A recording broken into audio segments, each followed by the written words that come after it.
Bismillahirrahmanirrahim. Assalamualaikum warahmatullahi wabarakatuh. Balik lagi ke channel YouTube Mas Reza. Jadi di depan saya sekarang sudah ada mobil sedan keluaran dari Toyota, yaitu Toyota Vios generasi pertama tahun 2003. Nah, ini adalah Toyota Vios benar-benar generasi pertama nih. Vios ini keluar menggantikan generasi sebelumnya Soluna ya. Jadi setelah 2001 itu Soluna udah nggak ada, 2002 kalau nggak salah terakhir, 2002 juga masuk si Vios.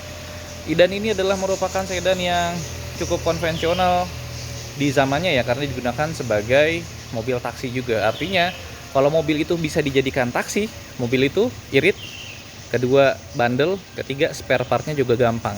Untuk itulah buat kalian yang mungkin punya uang sedikit dan mau coba-coba beli mobil, daripada beli-beli kredit, mendingan beli-beli mobil kayak gini. Let's say mobil ini pasarannya di angka 30-40 juta kalau yang bekas taksi, dan 40-50 juta yang non taksi. Nah, ini adalah Vios yang non taksi G tahun 2003. Mobil ini irit ya, bandel, kaki-kakinya juga lumayan karena ya dulu sempat dipakai sebagai mobil taksi. Kita nggak bahas banyak di luar mobil ini karena mobil ini sudah cukup berusia dan mungkin teman-teman udah banyak lihat di jalan ya. Ini mobilnya warna kuning metalik kalau di STNK-nya. Ya, cukup fenomenal di zamannya karena mobil yang tiba-tiba menjadi besar ya.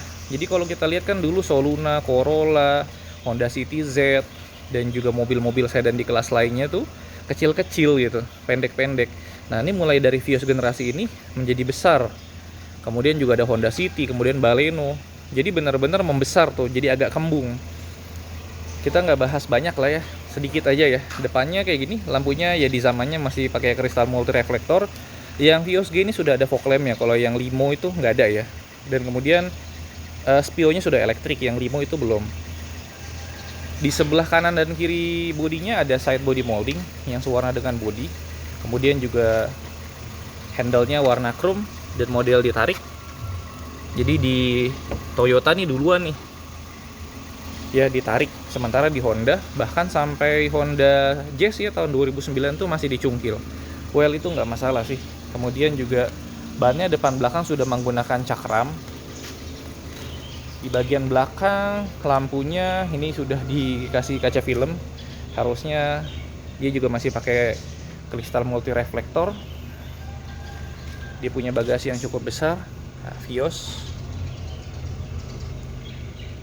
G ya. Dia juga punya rear defogger. Bodinya nggak banyak lah kita bisa komentar, masih cukup oke di zamannya. Bahkan sampai dengan hari ini mobil nggak kelihatan lawas-lawas banget lah ya. Jadi dibanding sama Soluna, Corolla SEG, All New Corolla atau Great Corolla, ini udah cukup memadai. Dan karena dimensinya cukup besar, cabinnya juga lumayan sih, terutama buat headroomnya ya. Headroomnya itu lumayan banget. Jadi langsung aja kita lihat ke bagian dalam.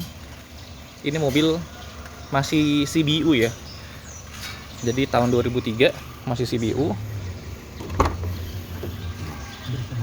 Ya, ini bagian dalamnya. Jadi yang ini adalah yang pre-facelift yang pertama kali keluar. Kita bisa lihat bagian dalam masih menggunakan kain bludru yang empuk banget ya. Dan juga sangat nyaman ya. Mobil-mobil yang menggunakan kain bludru seperti ini nih, kelebihannya salah satu menurut saya, dia tuh lebih hangat dan juga dia bisa menyerap wangi ya kalau kalian pakai pewangi. Kita lihat door trimnya. Door trimnya juga sewarna interior ya, warna abu-abu tua. Dia ada speaker, door pocket, handle, dan juga ada multi control buat power window. Bagian auto di sisi driver aja, sisanya manual. Dan dia ada power door lock. Masuk bagian dalam, dia di sini punya security panel ya buat remote-nya dan juga electric mirror control. Setirnya sudah tilt tapi belum teleskopik. Palang 3. Toyota di zamannya palang 3 ya. Corolla, Innova, Kijang Krista, Avanza, baru Camry dong yang palang 4 di zamannya. Dan Corolla yang tipe V kalau nggak salah. Ya, nah yang unik di mobil ini adalah speedometernya, Bray. Jadi speedometernya tuh unik banget sih. Itu kayaknya di dalamnya tuh ada panel digital kecil yang kemudian dikasih semacam kaca pembesar di sini, jadi kelihatan besar gitu. Ini mungkin di zamannya oke banget sih, tapi kemudian di generasi faceliftnya diganti nggak kayak gitu. Jadi yang biasa lah, ya, analog biasa. Ini lucu banget sih. Kalau nggak salah Aerio di zamannya juga digital ya. Jadi cuman ada RPM meter. Jadi RPM kalau kita gas gini nih, dia naik, ada kecepatan, ada bensin. Ya, untuk AC dia ada arah semburan ke depan dan ke bawah aja, ada kecepatan angin dan juga kontrol suhunya ya. Knob buka tutup, rear defogger, ada jam di sini, ada odo trip yang kalau kita pencet dia bisa ganti trip A trip B di atas. Dan juga ini buat keterangan si odometernya. Jadi bisa dicerahin, bisa digelapin. Nah, yang lucu dari mobil ini adalah dia punya akomodasi yang cukup banyak, guys. Akomodasi yang cukup banyak ya. Ini ada laci di sini, cukup dalam loh, bisa buat naruh toll card ya. 1, 2 di kanan dan kiri. Kemudian di sini juga ada bagian atas dan ini cukup dalam. 1, 2, 3. Di sini ada konsol box 4. Door pocket kanan kiri. Ada 2 ya, 6. Cup holder di bagian bawah ada 2 dan juga ada laci penyimpanan yang cukup besar di dalam sini. Ini dapat yang manual. Jadi saran saya sih kalau beli mobil-mobil yang di bawah di atas 15 tahun saya maksud, kalau bisa cari yang manual aja. Kalau yang matic itu sangat besar kemungkinan maticnya harus dibongkar. Saya udah pernah berapa kali beli mobil sih yang di atas 15 tahun matic itu pasti saya bongkar semua. Dia juga belum ada airbag ya. Generasi pertama ini event CBU dia belum ada airbag karena memang ini mobil konvensional, mobil buat kerja.